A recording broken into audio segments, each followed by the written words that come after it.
recruitment process is now completely transformed because of the skills to develop. If I look at from a domain perspective, let me first come to infra as a domain, or from a sector perspective. We'll see that usually the biggest challenge in the infrastructure sector is the delays of the projects, the cost escalation and the time escalation. Identifying the root cause analysis, figuring out when, what to intervene and when, so that you are able to take care of that. So AI-driven project management is something which is becoming very, very common now. You don't have to really depend on the project plan for you to tell what is the progress. You can take a picture of that site from 2-3 different angles, reconstruct that, and you can overlay that on your project plan and see how much of the work has actually been completed. And you know whether the project is getting delayed or not getting delayed. Safety. Safety from two perspectives. One is the safety of the human being who are actually at the site. And second is safety of the structure. So first one is of course during the construction of the project. Second part is that after you have constructed, how are you even monitoring the safety of the beam or safety of the bridge which has actually been constructed?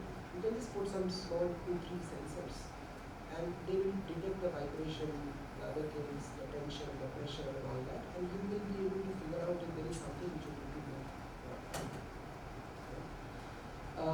And there are many more such uses. If I move away from infra a little bit,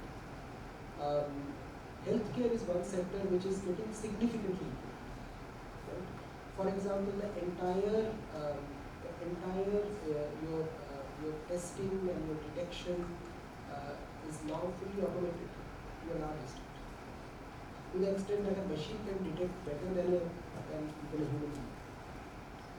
Also, the new product discovery has been taken to the next level. You don't need to spend a huge amount of time doing a lot of permutations and combinations of different combinations. You have all that history available to you. You can just jumpstart the process of discovery. We saw that during the COVID period. If I look at manufacturing, and we did speak a lot about manufacturing here, so I'll not repeat everything.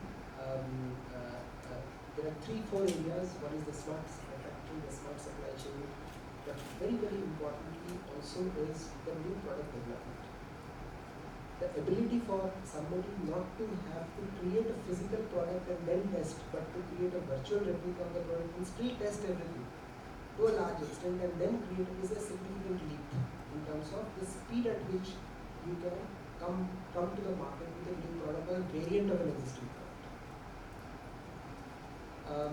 And then of course there are other sectors like banking, etc., which I will not cover. But this is only the domain. I will just take 2 more minutes. From a technology perspective, I would also want to point, because all of you already know about it anyways, I see 3 very interesting trends from a tech perspective. The first one is Model Context Protocol, MCP as we call it.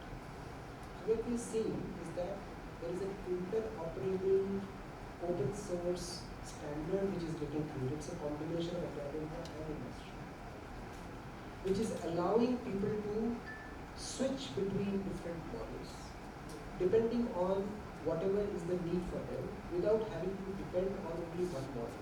Which is basically meaning that a model is becoming more like a commodity. What is becoming more important for you is that how do you use that model, you don't get tied to one particular model. That's a significant trend, and it's a very useful one. Interoperability between models. Second, what I'm seeing is this agents working with other agents and orchestration of agents by breaking a big task into small tasks. And this is wonderful because when you combine a bit of an autonomous element into it, the possibility is immense. And we are calling it agent here, but that's okay. Different names are there, but that's definitely a very big piece. And the third one is the large reasoning models.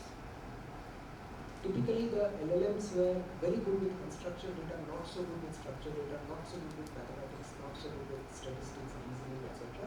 So now that area is getting built using the AIs, and that's a third trend I see from the perspective. What has spoken about.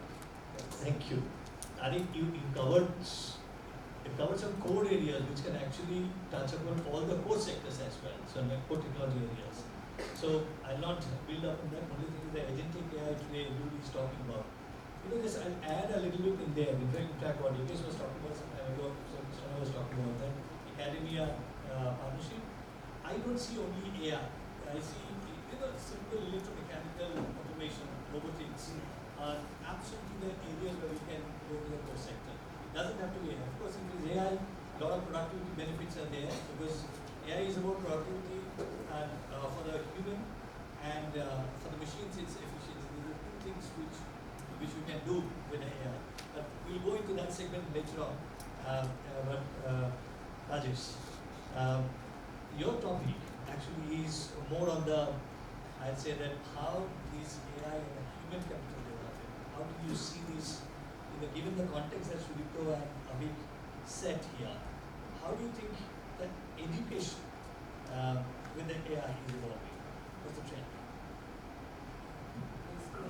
It's an honor to be a part of this panel, and gratitude to the